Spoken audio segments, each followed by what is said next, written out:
Today I'm joined by Greg Lukianoff. He's a lawyer, having graduated from American University and from Stanford. Greg is now the president of the Foundation for Individual Rights in Education, or FAR, and he's indeed wearing a T-shirt reflecting that today. He focuses on the First Amendment, constitutional law, and indeed on the predicament of freedom of expression on university campuses, a widely discussed and very important topic right across Western countries at the moment. In 2015, he wrote a now famous article with Jonathan Haidt called The Coddling of the American Mind. It was later turned into a very successful book. I've had the opportunity, listeners will remember, to talk to Jonathan directly about that. But since then, he's continued his writing, his speaking, and his activism on these issues. He's a frequent guest on TV, on radio, and now podcasts like this one. He's been published in numerous well-renowned places, including the Huffington Post, the Wall Street Journal, the Washington Post, the New York Times, the New Angeles Times, and Time Magazine. Quite an eclectic collection. Greg, thanks so much for joining me. Thanks for having me. I join you from Washington, D.C. And it's cold there, and where I am, it's the middle of summer, so it's hot. But seasons are a great thing to enjoy. Freezing rain. Far cry from what we're enjoying here. But in 2015, you wrote a remarkable book, The Coddling of the American Mind. It became one of the most discussed articles and set of arguments of that year. In essence, can you just overview, what did you argue in that article and subsequent book? Why do you think it struck such a nerve, became such a talking point? Well, I think it's because we noticed a real trend that other people were noticing, and partially because I started at FIRE in 2001. I'm a First Amendment trained constitutional lawyer. I defend free speech. That's one of the parts of the First Amendment. And I'd been defending this on college campuses since 2001. And it had always been the case that the students were actually good on free speech. The professors were questionable sometimes, and the administrators were generally really the problem.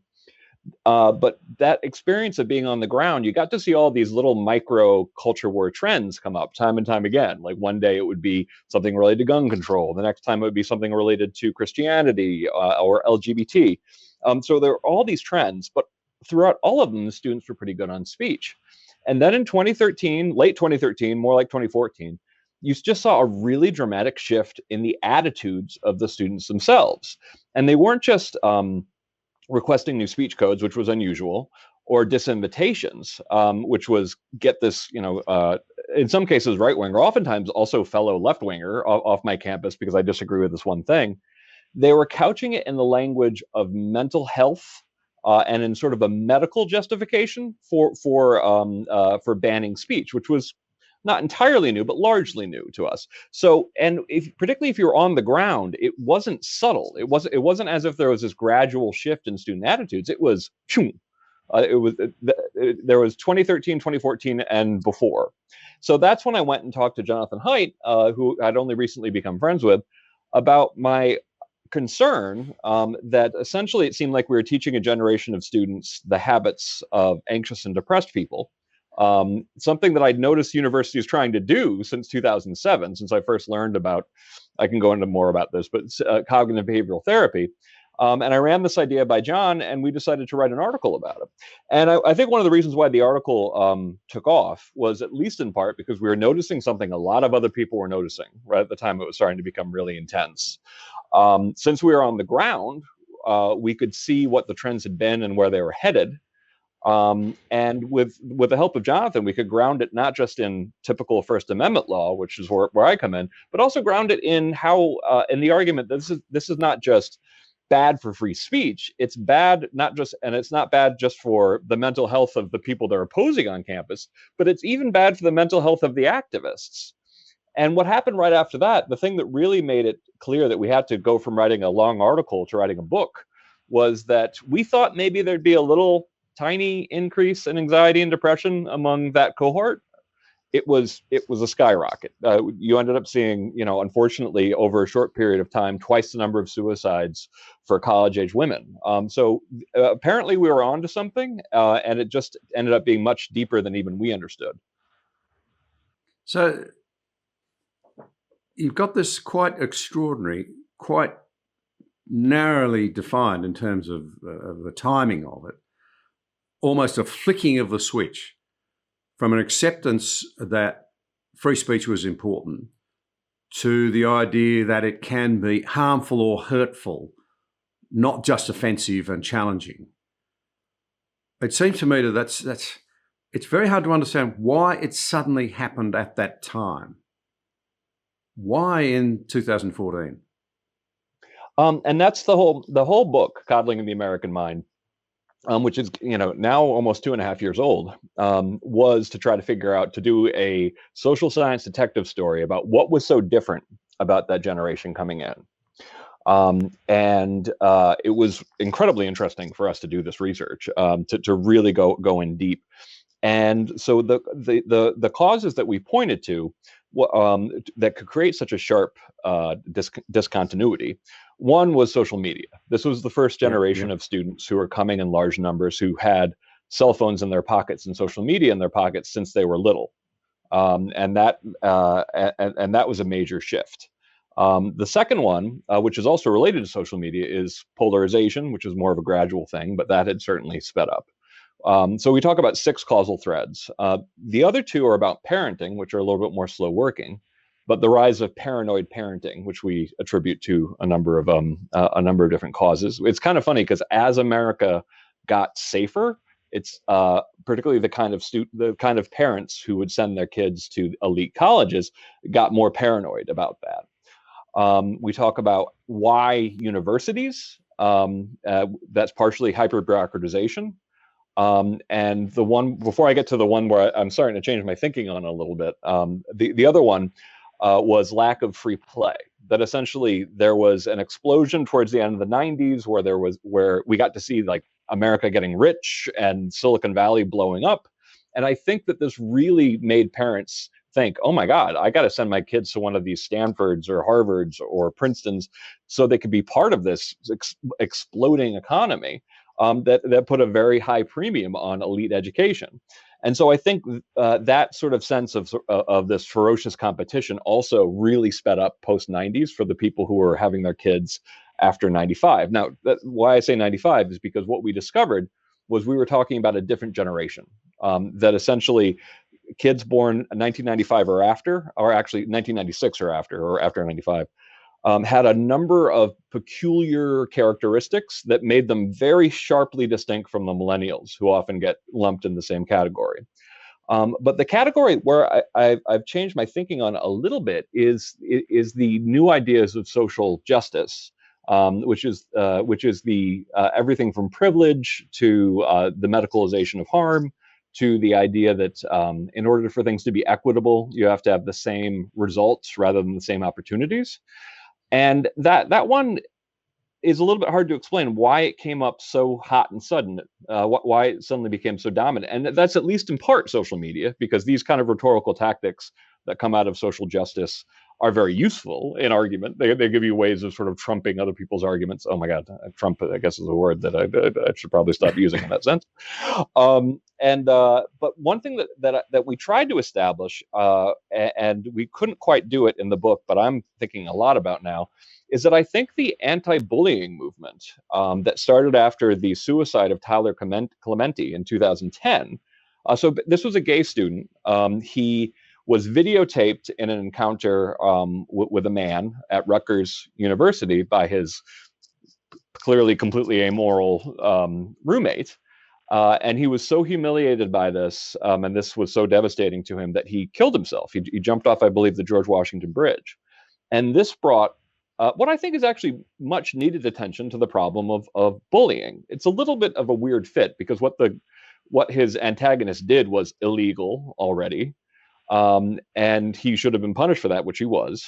And it was college, but this brought focus on bullying in K through 12, in addition to some really high-profile, nasty cases of virtual mobs, mistreating girls in some cases who also committed suicide. So I think that one of the things that accounts for the sudden, sharp change in ideology Increasingly, I think it's because it lines up when the anti-bullying education really got intense in high schools. So it started really more about in 2011, and that's when you start getting the students hitting colleges that have this very ingrained sense of a lot of the tenets of social justice. Interesting that you have these enormous social programs. We're seeing them in Australia too, and probably right across the West, anti-bullying being one of them. This sort of really quite almost the state taking over the role of the parents in some ways, deciding that certain things should be, pushed, other things should be decried. But it's gone hand in hand with far from better results and more settled students and more harmonious communities to more disturbed communities. You touched on it. We're seeing it amongst our young people, record levels of anxiety and depression and self-harm. These programs are not working. And I wonder whether in part it's because we just aren't giving our children a decent narrative. They have no story in the first place and no means by which they are encouraged to see one another as of intrinsic value. In fact, the whole concept of identity politics seems to fly against what the state and its education departments, loosely defined, are trying to impose on our children. Yeah, no, that's something that we really try to hit the mental health aspect of it hard, partially because I'm passionate about it, but partially because we sincerely believe that a lot of these ways of thinking, but also these ideologies are devastating to mental health. So if you take kind of like how stressful social media is, even without ideology, it's very easy to get what is now called canceled. That essentially you say the wrong thing, and next thing you know, they're demanding that you get kicked out of your high school, get punished, get kicked out of whatever university you're at, get kicked out of your job. So it creates a very tense situation, even without the hot ideology. Just the sort of gotcha element of it, that all these dumb things that we would say or do when we were younger, or at least, in some cases, dumb things, that really went nowhere. Suddenly, if your bad joke goes viral, that could be it for you, or at least at a particular institution, for example. And we really started to see that the social media turn nasty in like 2012, 2013. But add on to that kind of perilous kind of situation. You add on the ferocious competition to get into these elite schools, in the sense that people are being left behind. But you add on top of it an ideology that's just as so bleak and hopeless as the current sort of form of social justice. Why wouldn't you expect people to be depressed? And I see it actually as a little bit of almost kind of cruelty. If you know that students are coming in with high rates of suicide, high rates of anxiety and depression, to tell them that they are part of an oppression matrix where practically all of them are oppressors, because really, if you look at the ideology, almost everybody is an oppressor, at least to someone. Yeah. And also a victim. Yes. That's the interesting thing. Almost everybody in some way in their life has also been a victim. Yeah. And that essentially the only things you can do about this are fixation on language, that they're admitting your guilt, about becoming an ally. But ultimately, it's something you can't really fix. It's a very bleak outlook. And of course, when it comes to things you could be proud of, potentially anything from everything's problematized. And the idea that you should be shocked that people feel miserable in a circumstance where you're giving them such a bleak worldview, you really shouldn't be surprised. And then you add to that climate change catastrophism. I'm not for a moment, please don't anyone hear me say I'm not saying it's important, but the catastrophism that's built up into such a sort of, the children understand how serious it is. We're all going to die. What's wrong with the adults? We see a lot of that in Australia. And the children we know now, many of them feel, well, I'm going to die anyway. And even the worst predictions from the international experts hardly support that thesis. More difficult, challenging, worrying, but we kill hope. We kill hope. Yeah, and it sounds like an issue that we both take seriously. And one thing that I find frustrating about it is that the idea of so what can we do? I'm big on nuclear power, for example. I'm big on trying to get fusion to work. There are actually solutions to this. But I just finished a good book by Martin Gurry. We come from different political standpoints, but he makes the point that globally, social media, the fifth wave, really is only capable, at least at this point, of negation. It's only capable of sort of tearing things down. And if you look at that from the point of view of 2011, a lot more stuff starts to make sense. And that's one of the reasons why real issues like global warming, the idea that if you can only tear things down, then when people offer positive solutions, that gets torn down too. And what are you left with? Just a constant state of crisis. Yeah. It's a trite thing to say, but it seems to me that one of the terrible things we've done, and I'm a mid-baby boomer, is to really make our children the mincemeat in our culture wars. Mm-hmm. You actually said a very interesting thing in a discussion with Brett Weinstein, just sort of summarising this. You actually said something to the effect that inflicting woke ideology on students who are already well known to be experiencing high levels of depression and anxiety is actually incredibly irresponsible, which I think is what I'm saying as well. But do you have any further observations to make there? It seems to me that one of the really noticeable aspects of postmodernism in its latest form, critical theory, is that there's an assumption, particularly in the West, that everything that's been done before us has been wrong, that we're never capable of making progress. And presumably that's because critical theorists would argue that the system's so rotten, you can never concede it's done anything right, because that would say, well, it's not completely rotten. It may be possible that it can be redeemed, and they don't want that avenue open to young people, which adds to the despair. They're left feeling that the system is so hopeless, we've got to find something else. But how could you ever find something better? Yeah. Well, and now what you're getting at is inherent in our three great untruths in the book. That essentially, what we argue in the book is that it's as if we're teaching a generation of students and of citizens very dysfunctional lessons that when said aloud, you'd be like, well, that sounds ridiculous. And one of them is, your feelings are always right, which is the one that has the most sort of attractiveness, because it sounds initially, if you don't really think about it, not that bad. But it is bad, because one of the things that you learn from dealing with anxiety and depression is how to talk back to your feelings, and how to make them not the boss of you. So that's probably the most attractive one. What doesn't kill you makes you weaker is another thing that we talk about as being a great untruth. This idea that telling students that, oh, by the way, the world is filled with things that will permanently harm you. And they could also just be ideas or speech. And they may not harm you, but they harm these people over here forever. And there's nothing that can be done about it.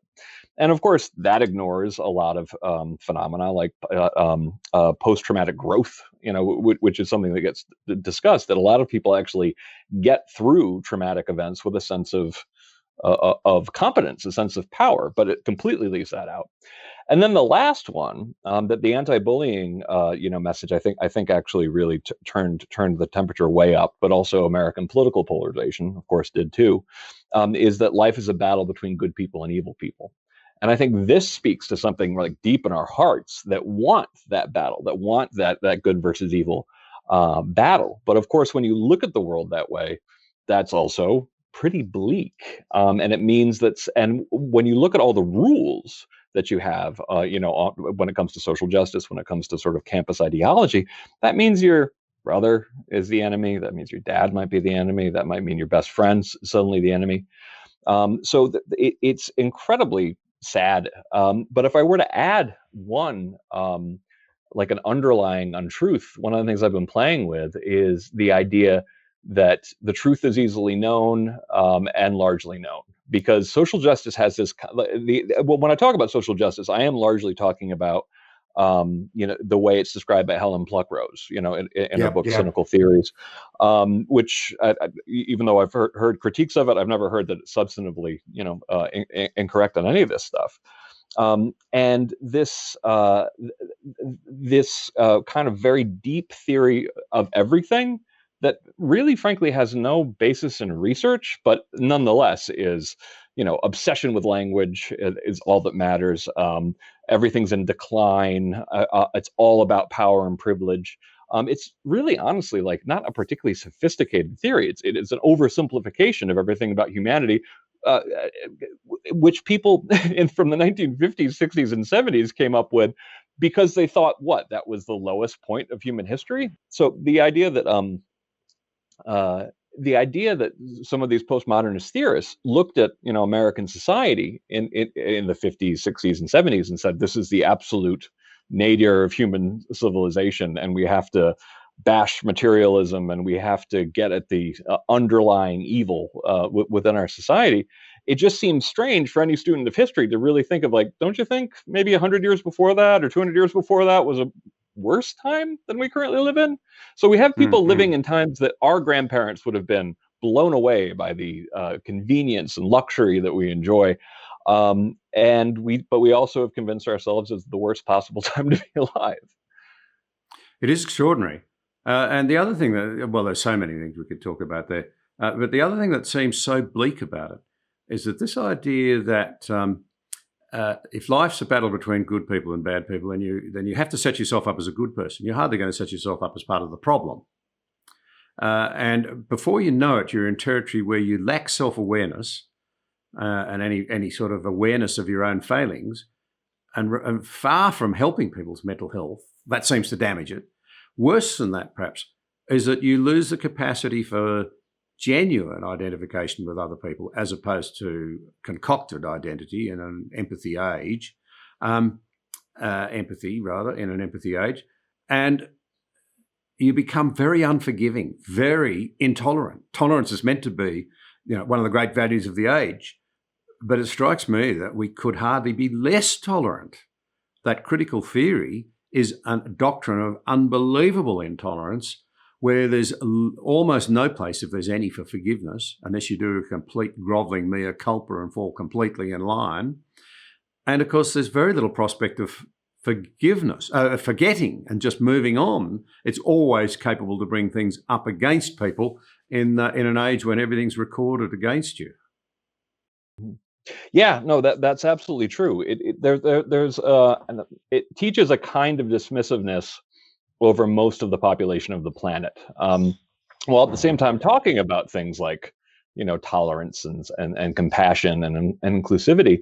It gives you sort of a cartoon version of what your fellow human beings are like. And when you look at some of the recent studies of empathy among younger people, a lot of them, at least the ones that I've seen, seem to indicate that empathy has actually gone down, which is surprising when you explain to the students, when you explain this to them, like, well, but we're trying to be more inclusive than ever. I'm like, yes, but what do you actually think about your literal neighbor now? What do you think about your your uncle or aunt that gets mouthy at Thanksgiving? And it tends to be this very oversimplified narrative of them being evil and you being maybe good. And of course, like when you get deep into the ideology, it is a state where the most you could ever hope to be is maybe good-ish. Yeah. Well, so to change gears a bit, if I could, and it'll involve these very themes again, but to come to FIRE, the Foundation for Individual Rights in Education, and you're its president. Can you tell us a bit about FIRE? And then I'd love to move on to your role as a First Amendment scholar, but FIRE first.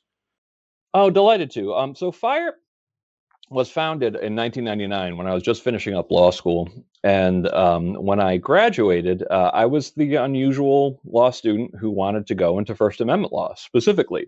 And of course, everyone was saying there's no jobs in that, kind of like, why are you hyper specializing in this weird thing that almost nobody works in? But I, took a risk, and I didn't go to the law firm route. And they actually FIRE found me because partially I'd cultivated the reputation as being the First Amendment guy. And so I started there in 2001, right after 9/11, and I've dealt with cases all over the political map, every kind of speech. But the main thing that kind of surprised me, starting in 2001, was one, already it was really easy to get in trouble for what you said on campus. But two, a lot of what would get you in trouble on campus was stuff that people off campus, at least back then, wouldn't even bat an eye at. It was so remarkably tame by the standards of, say, Comedy Central, for example, that would get what could get you in trouble on campus. So I've now been doing this. Fires just turned 20 last year. And it's been a heck of a ride. And of course, I wrote a book called Unlearning Liberty, which came out in 2012, talking about my first 12 years defending free speech on campus. And it is a long or maybe short, strange trip. Well, particularly here in this country, people might know so much about the First Amendment. There's an interesting historical aspect to it, of course, because, correct me if I'm wrong, but after the War of Independence and then the setting up of the federated states, if you like, coming together as the new republic, there were huge tensions. It's not unusual for there to be very deep divisions in American society. In some ways, as a former practitioner of politics, that can be a very good thing as long as there's basic respect for the other person and a willingness to negotiate. So you had the anti-federalists lining up against those who felt that America needed to, set up what we now call America, I suppose you'd say. And the anti-federalists needed some assurance that this new power centre would not take away individual rights, as I understand it. And that stood behind the development of the First Amendment way back in the 1780s, 1790s. Can you just give us a feel for it, because history is important? Oh yeah, no. It's kind of sad because when you look at how on campus and in high schools American history is taught, it's become, unfortunately, extremely negative. When I think, if you're a constitutional lawyer, you're proud of something about the United States. And for a lot of Americans, what we're proud of is our Constitution. And we should be proud of our Constitution. To a large degree, the lessons of the horrible religious wars of Europe were burned into the brains of our founders, thankfully. And a lot of those problems that you saw in the old country in Europe, they came across to the U.S. as well, but in an interesting form. And partially when people are so concerned with everything in terms of identity politics, in terms of race, not knowing that much about American history, can look at the colonial period and say, oh, well, it's all white people. It's like, yes, there are white people whose grandparents, parents, maybe even they fought in religious wars back in Europe, were at each other's throats in the North. And then you had slave owning merchants in the South. It was a weird cacophony of dissimilar people who, in some cases, if you had them in the same room together, would hate each other's guts. So it wasn't as if it was peaceful, like, lilies and flowers for everybody.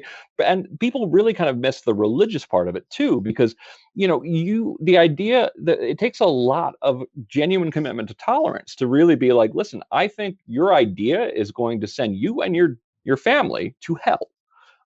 But at the same time, I will be a citizen with you, and we will go and we will hear each other out and all that kind of stuff.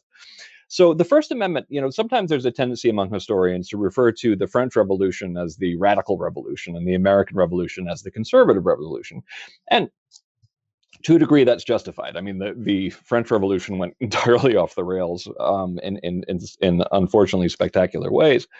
But I do bristle a little bit at people talking about the American Revolution as being conservative, because if you look at the in the old sense, not in the political sense, conservative in the sense of being like not radical, but if you look at the First Amendment, it protects freedom of speech, freedom of the press, freedom to petition your government, freedom to assemble, and a lot of times they call it the religion clause, which I don't like. It's two separate things. One is you have the freedom to exercise your religion as you see fit, and most arguably, as importantly, that the state cannot impose a religion or cannot even establish its own religion. And we take this for granted now, but think about the world that the founding fathers were coming from. They were saying, these are now going to be things that we no longer spill blood over. We're not going to spill blood over opinion, over press, over assembly, over religion, or your freedom from religion. This is a radical positive step in human history, and it's embodied in the First Amendment. And it's so radical that many of us have to choose what clause of the First Amendment we defend. So I'm not as well versed in the religion aspect, but the free speech aspect of it has been so crucial to the development of every, of not every, but certainly in the 20th century. It's why we were able to have a civil rights movement and a gay rights movement and a women's rights movement. And why did that take so long? It's partially, unfortunately, because it wasn't until 1925 that the Supreme Court started taking seriously the First Amendment had real implications for the states themselves through the 14th Amendment, which came after the Civil War. It's a little bit complicated. But when you look at what free speech has done, I have to go and when I speak on campus, and I always really, forgive me for talking a little bit longer on this, this is a really important point that people seem to miss. Because the way I feel like a generation's being miseducated about it. Wealth and power have always been protected in human society. What are they protected by? They've been protected by wealth and power. Wealth and power protects itself. And so that's all of human history. Once you start having democracy, then 51% protects you as well. So we now have a state where the wealthy and powerful are still protected. The majority now have power too. But what we were recognizing in the First Amendment and in the Bill of Rights was that we didn't want to live in a country where every 4 years or every year, depending on like Congress or president to be more important, that the minority gets completely beaten up and jailed and put away by the majority. So freedom of speech, First Amendment, only exists to protect minority points of view and minority religions, all that kind of stuff. But you have a generation of people who have been educated in an environment where the political the political leaning is so lopsided in the other direction. They've actually been miseducated to believe that free speech is about tyranny. It's about the rule of the majority. It's like, no, it's the exact opposite. And the only reason why this generation can't see it is because universities will not admit, to be frank, their own privilege. Yeah, I get that precisely. I think it's an incredibly important point. Free speech is there to protect the little people, not the privileged and the powerful. And this is one of the great problems I think we have. In an age like ours, the problem is that the people who have the cultural heft don't think it's an issue because they're not feeling constrained. They're patting one another on the back saying, we're right, we've got the power. To go back to the framing of that Constitution, I take your point that leaving behind the ugliness of much of what had happened in Europe was probably very much in the minds of the framers of the Constitution. And you think of Alexander Hamilton in particular, worried about mob rule. How do we restrain mob rule? But I just test a thesis with you. I've always thought, though, that the essential, I suppose you'd say, Christian concept that each individual has worth and dignity but is fallible was also very prominent in their thinking. You see, this is the counter to the problem of life is a battle between good people and bad people. There was a recognition that no one had a monopoly on either. And that seems to me to be one of the things that we are losing that was unique to the Judeo-Christian influenced West. This unique understanding that every individual has worth and dignity, but at the same time is fallible. As one American put it, Americans are so good we had to give ourselves the vote. Americans are so bad we had to give ourselves the vote. It captures that dual aspect.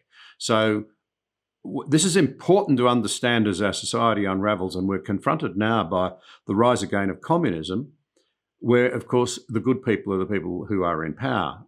They determine what's right and wrong, and everybody else falls into line. It's a very different and very dangerous doctrine and should force us surely to re-examine our own roots, because we find their massive wisdom and insight bought at the expense of great learning, great study, but also a proper reading of history.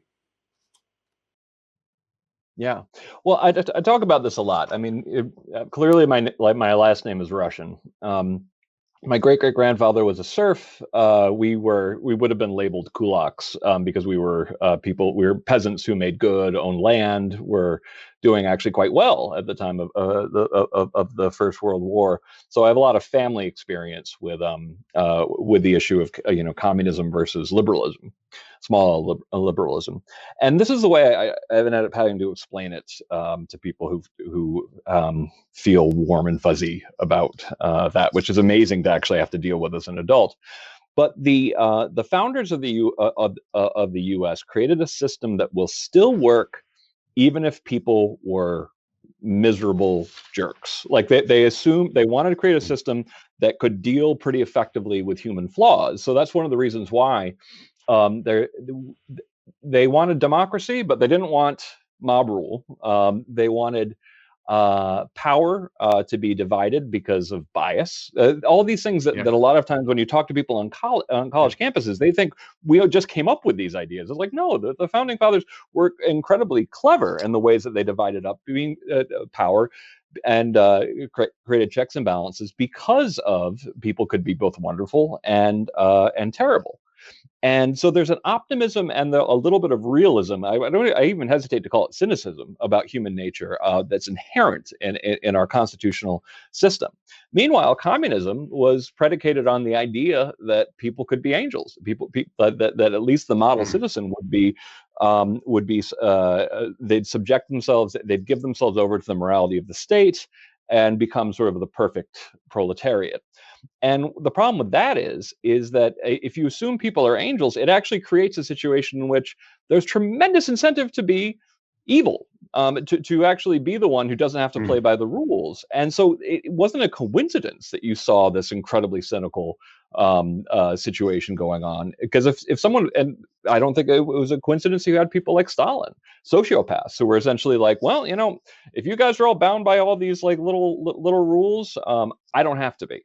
And so I think it created, for generations of Russians, a really messed up sense of morality. Meanwhile, they thought over here in the U.S. it was just all evil capitalism and all stabbing each other in the back. But it actually turns out that with a good system of laws, with a good system of checks and balances, with a system of market-friendly economies where people are actually trying to have transactions with each other, it actually encourages a sense of like, oh, actually, it's on me to be trustworthy. It's on my to be diligent, to be all of these kind of things that currently don't get enough sort of credit and understanding. Like the fostering of trust, for example, how essential the fostering of trust it has been in American commercial success, for example, or for that is something that's badly underappreciated. Yeah, and I understand, and I strongly concur with what you're saying. Indeed, I wonder how many people today could write with the depth of experience and insight and the eloquence. And I don't claim to have read anything like all of them, but I've read snippets of them, of the so-called Federalist Papers, many of them written by Alexander Hamilton. They are amazing.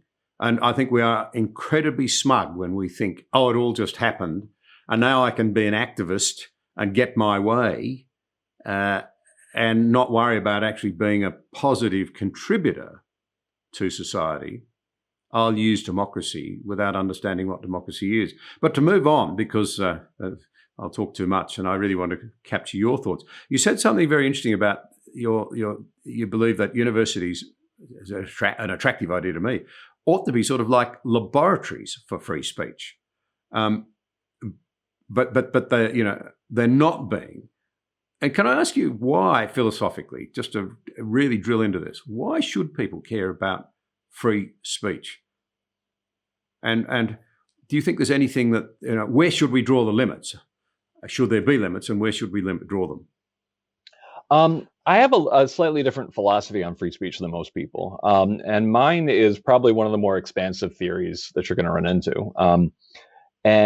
So the marketplace of ideas is sort of the dominant metaphor in First Amendment law. That basically, and this is Oliver Wendell Holmes, a great jurist, great genius, who we were very lucky to have on the Supreme Court, and became one of the first champions of freedom of speech. Kind of an unlikely choice to be champion of freedom of speech. And at first, actually, he was very skeptical of it. And it was him and Louis Brandeis who eventually really radicalized the First Amendment and made it powerful.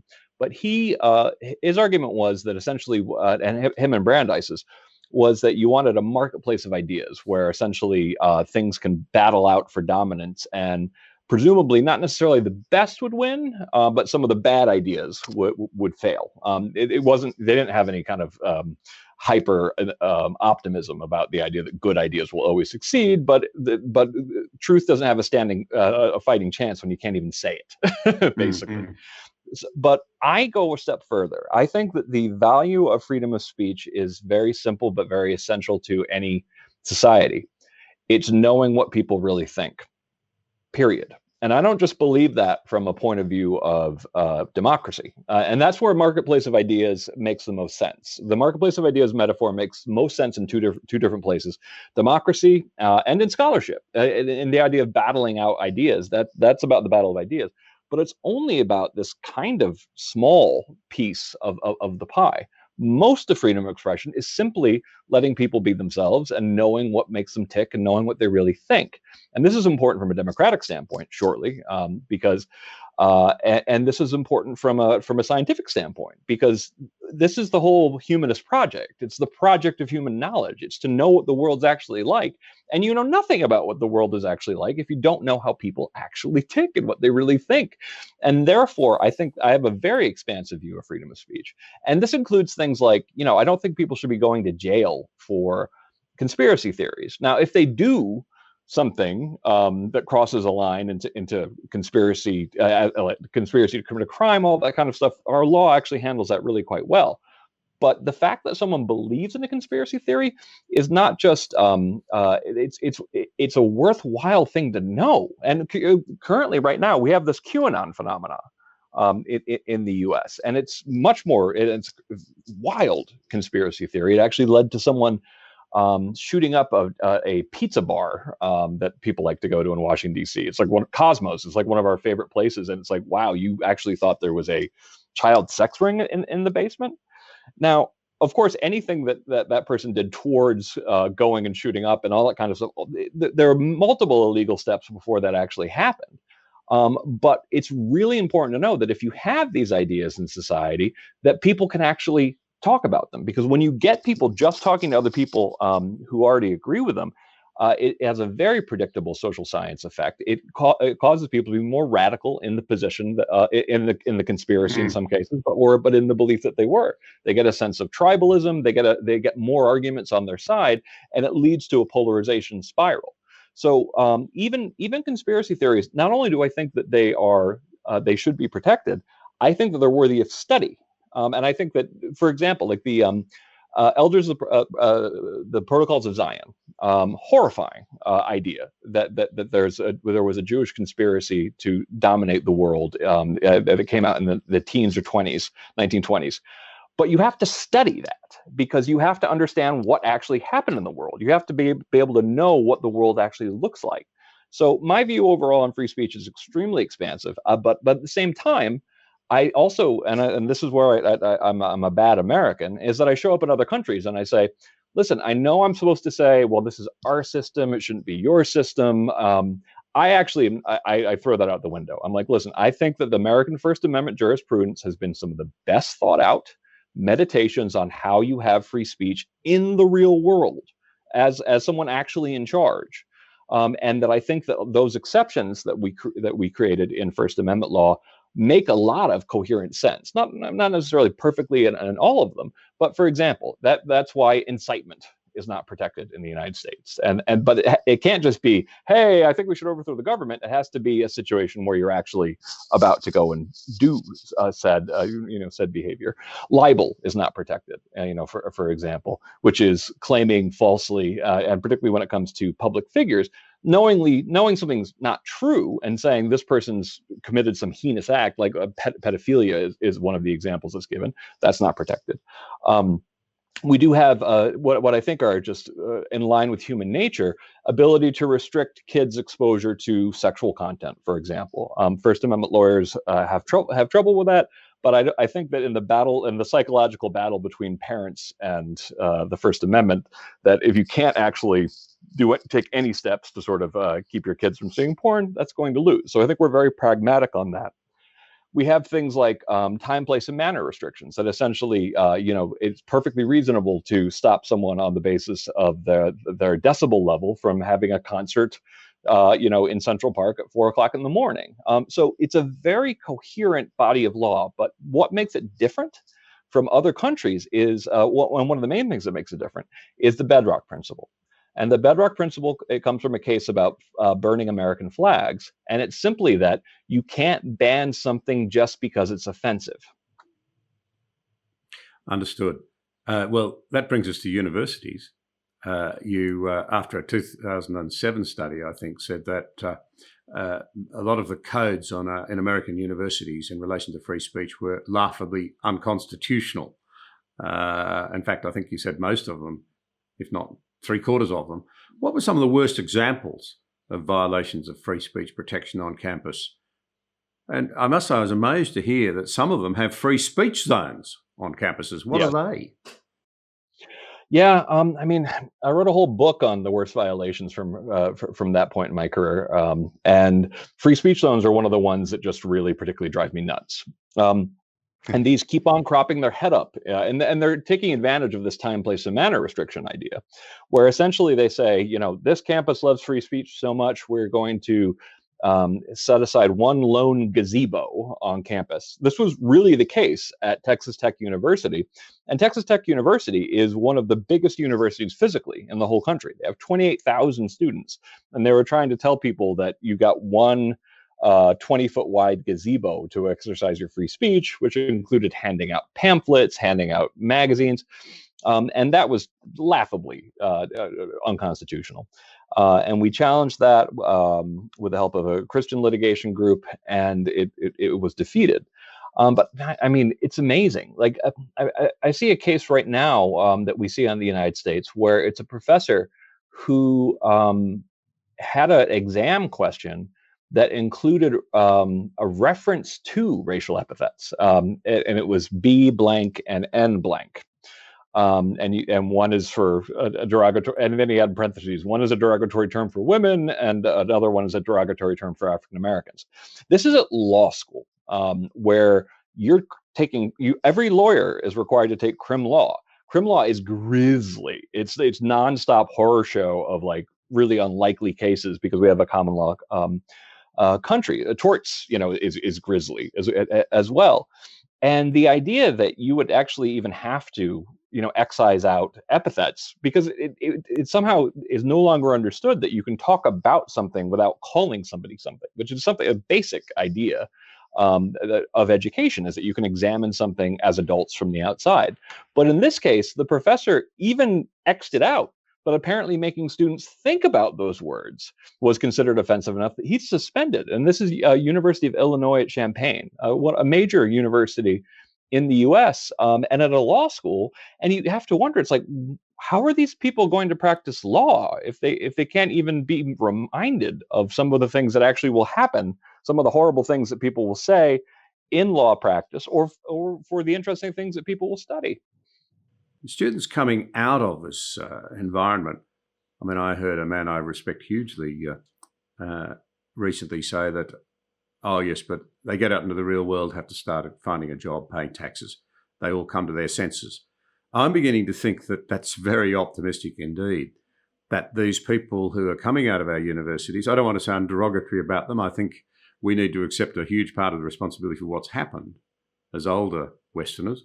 But I suspect they are now starting to shape the world in ways that is quite unrealistic and quite frightening, that they're not going to lead us into some sort of new nirvana.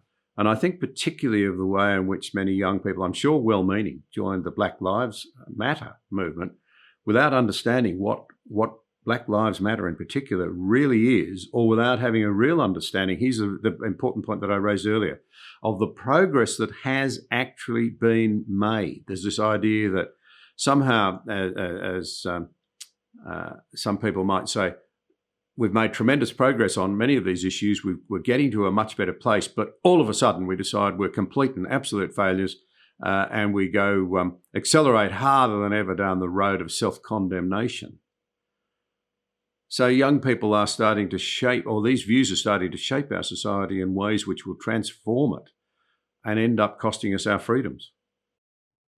Well, when it comes to Black Lives Matter, people get the sentence confused with the organization, and Yes. absolutely, and of Yeah. course, Black Lives Matter. And I'm a civil liberties lawyer. So, do I believe that American policing needs reform? Absolutely. The kind of things that we saw happening with George Floyd, for example, happening uh, across the country. A lot of these are incidents of real police abuses. One of the things that when you start things like the George Floyd incident, got broadcast all over the country, there was a moment when you had near unanimity in the U.S. for police reform, and there are specific things we could have done. Limiting or eliminating the kind of liability protections police have. You could have body cameras. You could have you could have review boards. There's lots of different ways you could address the disproportionate power of police unions. There were specific things we could have and should have done during that time. But unfortunately, the ideology that comes off campus, it doesn't, like I said, it doesn't really seem to want a solution. It's about this eternal process of guilt and shame, as if that will have some positive effect, and really policing your language as well will actually create a positive effect without engaging the political process. It's a theory of social change that seems to be really just grounded in feeling differently, which won't actually do it, won't actually fix the problem. And one of these things that you see with this generation that we first were concerned about when they were hitting campus, as they're hitting the workplace, is that ordinary interpersonal conflict at some of these workplaces has turned into matters for human resources, HR. And we saw this coming, and we were Haidt and I were being told by employers that they were being hit with a wave of recent graduates from elite colleges who were kind of ungovernable. That essentially small conflicts, things that would have been not even come across HR's desk previously, were things that required staff meetings and attention away, oftentimes, from the good work of the organization itself. So I think that what we've done, unfortunately, is we've taught at least a sizable percentage of the people graduating from elite colleges beliefs that are dysfunctional for their mental health, but also ones that are dysfunctional for corporations. And you saw this in act, for example, at the New York Times, where James Bennett, who was brought to the New York Times specifically to make sure that the New York Times was no longer in an echo chamber of just sort of elite liberal opinion.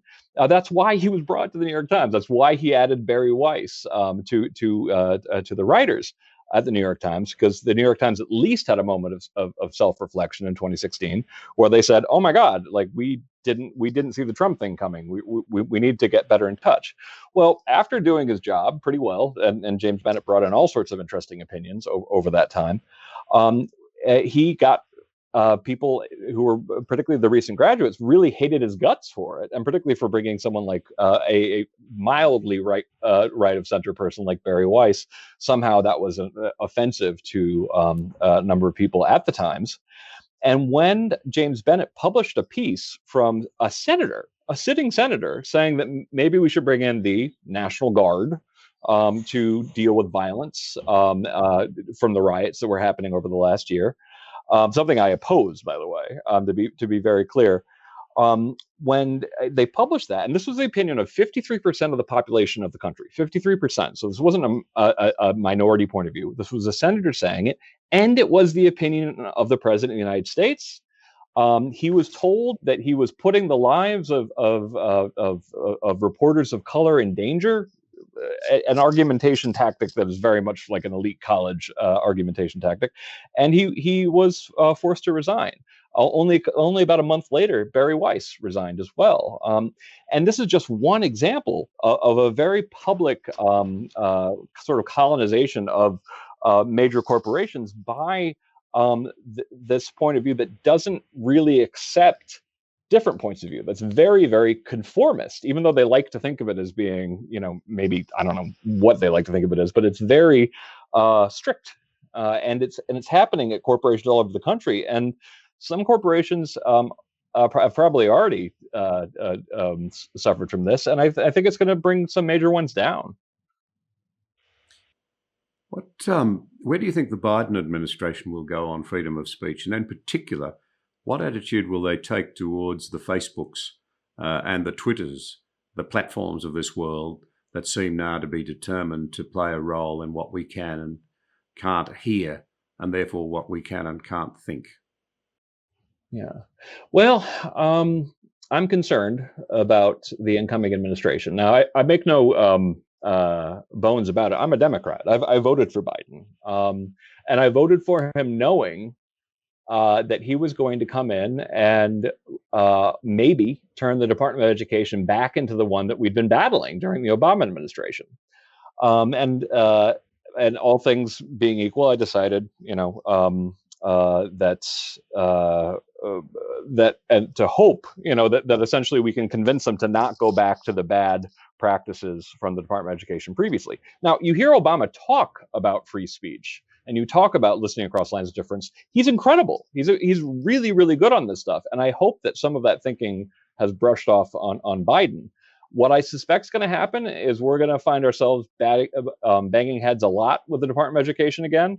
And when it comes to what's going to happen to social media, at this point, I don't know. I honestly don't know what's going to happen. I think that the Trump administration had a very bad idea in trying to get rid of Section 230. I think that if Section 230 got repealed, and that's liability protection for not just for social media, but for internet service providers of all kinds. If 230 got repealed, some of the people who would suffer the most, ironically, would be Trump supporters. It would mean that internet service providers would suddenly not want to put material that could get them sued up there. And once you got corporations playing cautious, it's going to be every dissenting opinion is going to be kicked off. So I think that some of the ideas of how to manage social media were really not good in the previous administration. But I'm afraid, but I don't know what they're going to look like in the Biden administration. So right now, fingers crossed that it won't be worse than getting rid of 230. Right. Well, you've been very generous with your time. I wonder if we can wrap up. It's very tempting to say, to hear people expressing, I don't know where we're going to end up with these trend lines, but it doesn't look like it's going to end well. I'm afraid I am of a slightly different view. I think we're in the mess, but that probably preempts the question that I wanted to put to you. If you think in recent years, say the last 5 years in particular, of the things that have shaped America, technology and social media, what we might loosely call Trumpism. And I've never seen Trump as so much the problem as the result of a divided and polarized America where too many people felt shut out. But you may have a different view on that. Wokeness and the whole sort of critical theory movement as a practical manifestation of postmodernism, and COVID. Where do you think America's at now? And do you think America can put this behind? Sometimes the darkest is just before the dawn, or is it going to be just too much to sort of reconstruct a free and open and global leader, because that's what America's been, and champion of liberal democratic principles and ways of living? I'm somewhat optimistic about the fate of free speech for a very simple reason. Free speech works really well. It tells you what problems you have. It gives you solutions. It tells you, even just the free flow of information, which is my overall take on the value of free speech. I call it the pure informational value of free speech. It just works really well. So for the long term, I think that a lot of these small L liberal institutions will succeed because they're smart and they're effective. Over the next couple of years, COVID was definitely one of those things that kind of is like a slap in the face to remember the contingency of history, that essentially things can go very wrong very quickly for things that you didn't necessarily, that you might have foreseen, but end up being many times worse than you think. It was at the same time, America pulled for a moderate candidate, a comparatively moderate compared to the rest of the field. Is there a possibility of healing during this time in the post-COVID era? I hope so. I am afraid that, just like you said, that we're in the middle of something that is frankly, not just an American shift, it's a global shift. And the negation theory that essentially social media can only destroy, it can't really build up, I think we're still in that. And I think that addressing that is going to require, new cultural norms about arguing that actually look a lot like the old cultural norms about arguing, a more involved population when it comes to actual decision making. And that could potentially be very positive. Negation, scientific method to a large degree is about tearing things down so you can build them back up. So maybe there's a bright side on the other end of this. Where do I think we end up? I'm hopeful. I'm hopeful for a resuscitation of small L liberalism, partially because it's a path for human fulfillment and advancement and society. But are we at the turning point where that's going to start to come back? I don't know. Well, that's a tremendous point to wind up and to say thank you very, very much. I think Helen Pluckrose and James Lindsay make a very interesting point that classic democratic liberalism, as we've known it for so long, enables people from left of centre and right of centre to find a platform where they can hammer out their differences, come up with a consensus, and have that consensus owned. I'm putting words into their mouth, but this is the way I see it. That the maximum number of people can own. And no one has come up with a better model. No one. And so surely, given the stark alternatives that are now on offer and so easy to see in our own societies, but also globally, there'll be enough people of good sense and goodwill to move back. And I salute you, sir, if I could use an old English expression, for the vigorous and courageous role that people like you, and you in particular, are playing in the clarion call, issuing a clarion call for a return to good, sound, sensible principles that have served us so well in the past. Thank you. No, I really appreciate that. And